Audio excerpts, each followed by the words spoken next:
Hello friends, my ADHD has struck again, or maybe it's just my lust for Zelda and the potential that that world brings in terms of creativity and inspiration for me, but we are back in the land of Hyrule with yet again a new Zelda-inspired park series in Planet Coaster 2. This is my third attempt, not my first, not my second, but my third attempt to start a Zelda-inspired theme park. But I've learned some things through my now 650 plus hours of playing this game over the last 6 months or so. All the theme packs are at my disposal now. I figured, it's the perfect time to jump back into Hyrule and start from scratch with a bit more experience under my belt. And for one, I decided to start this park off in a way that I'm hoping will have me less overwhelmed, which is what I've found myself in previous projects, so super overwhelmed with a blank slate to work with, and definitely more organized as I go along with this new technique, hopefully. So I'm doing something that I saw actually Dan Wolf do in a video recently. He was showing some of his work in progress parks and updated us on those projects, and one of which was a complete blank slate almost, except he had terraformed a theoretical layout of the park using elevation and what I assume were placeholders for pathways and that sort of thing. This is something I did all the time in Animal Crossing builds, and it helped me immensely in that game. So seeing Dan's video and the brief glimpse that he showed of that particular park layout, it brought me back to those pandemic days when I was outlining my Animal Crossing islands before going nuts with the building and whatnot. It just made things a lot easier, a lot smoother, a lot less overwhelming. I definitely don't see this layout sticking exactly as is, obviously, but it's at least going to give me a border to work with rather than just looking at this massive blank plot of land that Planet Coaster gives you in sandbox mode, which is awesome. It's just, like I said, it's overwhelming. And having my mind race in a million different directions. I'm hoping that this is able to reel my thought process in a bit and sort of get a good foundation laid out for this park. Another thing I wanted to do with this park in particular was having a parking lot in this. So for one, I think it gives a better natural entrance into the park, creates more realism, obviously. And then again, it eliminates some of that overwhelming feeling that I tend to get when I start something new in this game. Knowing exactly where guests are coming from before building an entrance, and two, it just looks cool as hell too. So I got this one off the workshop. I'll share the creator code on screen right now so others can check it out if they haven't come across it lately. And yeah, I appreciate the workshop in this game so much because things like a parking lot, like I said, I want it in my park. I just don't know if I have the willpower to sit down and meticulously build a parking lot in this game. I like to think that I can. I tried it in a project I didn't record. And it came out all right, but going through the workshop and seeing some of these parking lot blueprints, it just kind of amazed me. So super appreciate the workshop in this game for things like this. So thank you for those creators out there willing to share their work.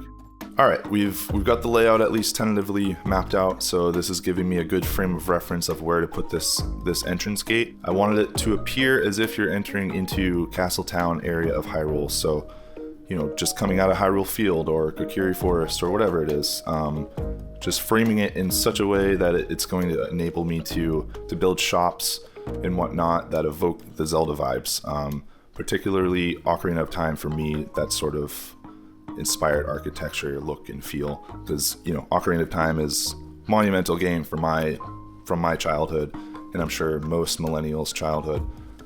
So that's kind of like what my brain goes to when I'm envisioning Zelda-inspired architecture and whatnot. I also wanted to make sure that Hyrule Castle would be framed as a centerpiece of the park, which, by the way, I've recently come across the word weenie for this. Is that for real? So, centerpiece, weenie framing sort of deal. Super weird phrase that I just said. And being grand enough to kind of get the point across that this is a huge theme park you're about to go into. It should really give off that, awe-inspiring feeling for Zelda fans and theme park fans in general, I guess, too.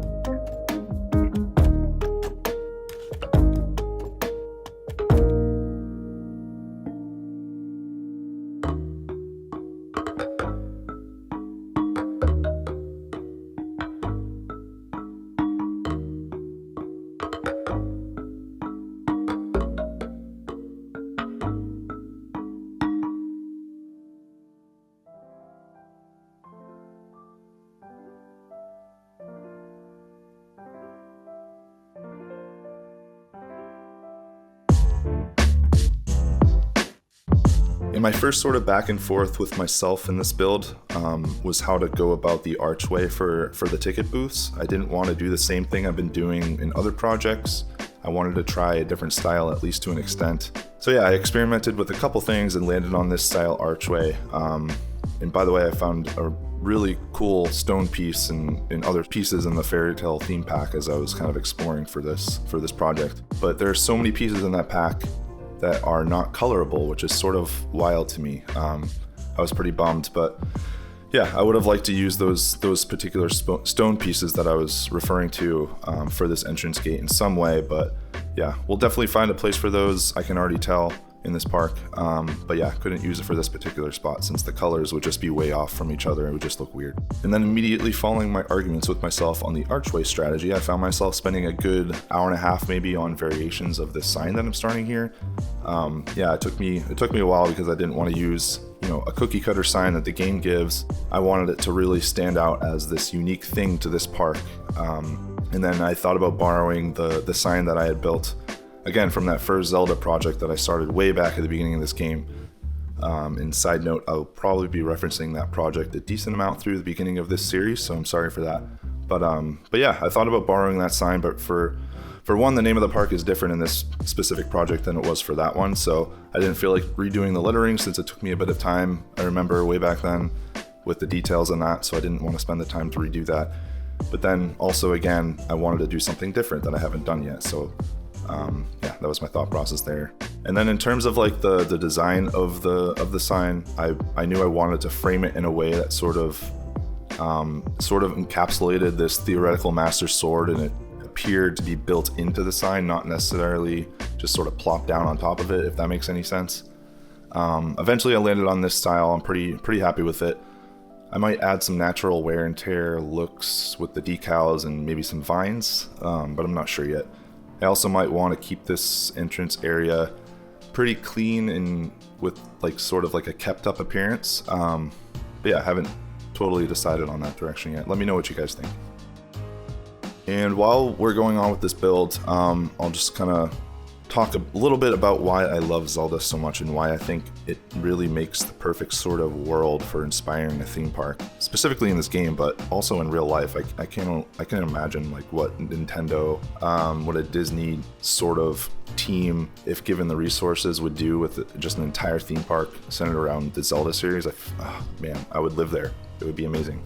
But yeah, there's just something about these games that inherently speak to my curiosity in the way I'm kind of intrigued by story building and world building in general through things like environments. You know, like even in the old games, like way back in the day, the storytelling through things like NPCs and big landmarks within the worlds. It's just like, it's unlike any other game series, in my opinion, that I played.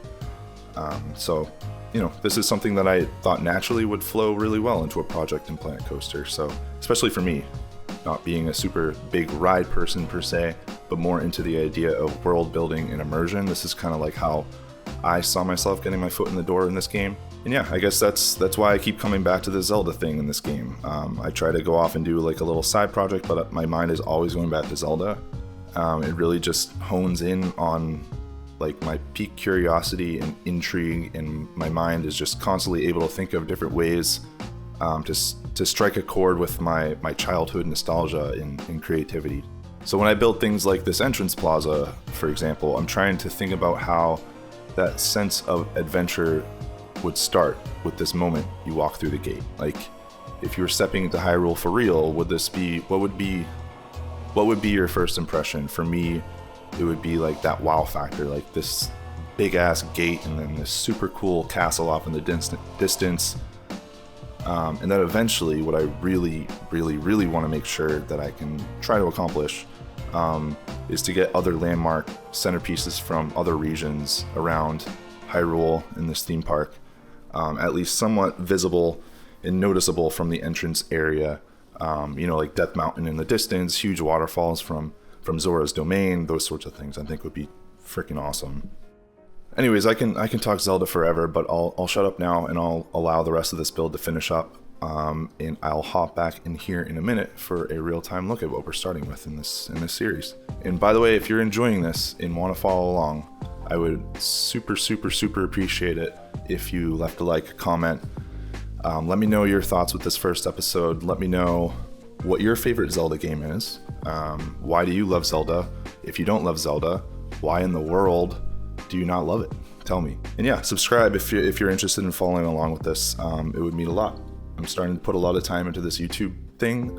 It's starting to become a pretty big side hobby for me, and it's been rewarding, like improving my video editing and whatnot, and improving in this game, obviously. And yeah, it would mean a ton if those of you who are enjoying it follow along with me. Yeah, I would love to talk shop with you guys. All right, I'll shut up.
Okay, so here we are. This obviously looks great from up above, but this parking lot is even better down in the guest view, I think.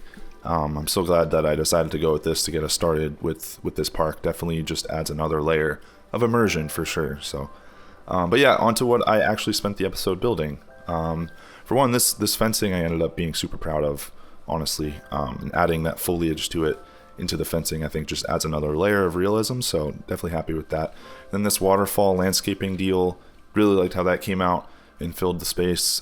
Probably going to do a little bit more detail in that empty spot there, but we'll see what happens. Then for the statue, I'm actually recording this walkthrough before I finish the final edit of the episode, so not entirely sure what I keep in the recording, but yeah, if I don't make it clear in the time lapse, I obviously decided to forgo that pseudo-Link statue that I was trying to build. I just really was not happy with how it did not resemble Link in the least, so I decided to get rid of it. Really hoping future DLC we get some sort of options for building like custom statues and whatnot. That would be really cool. But speaking of statues, this beauty here, I didn't know how I was going to fill the space initially, so I decided to try to build a stone carving type deal of the Triforce. Honestly, I almost gave up a couple times while I was building it because I just was not sure how to go about it and get it to look good. But I'm glad I didn't. I kind of like it, and I think it might be a fixture of the park. I'm thinking maybe we can kind of scatter it around the park in the different regions, add some sort of element to each one specific to the region that it's found in. I don't know. I think it could be cool, but I think the idea also needs fleshing out. So if anyone has any thoughts or ideas there, let me know. Drop it in the comments. Then this dude with the sick chain is pretty disappointed to come all the way to the gate and realize there's no park to go into. I hope you guys enjoyed this. I'm super pumped to get this started again. Definitely can feel the kind of cohesion come together when I'm building, and kind of the thought process is definitely more organized. My first couple goes at this Zelda theme park. So I hope you guys enjoyed. If you want to follow along, like, subscribe, let me know what you think. It really would mean a lot to me to get some feedback and get some discussion going here. And if you didn't like it, let me know what I can do better. That's helpful too. So anyways, thanks for watching, guys. I appreciate it, and I will see you in episode 2. Bye.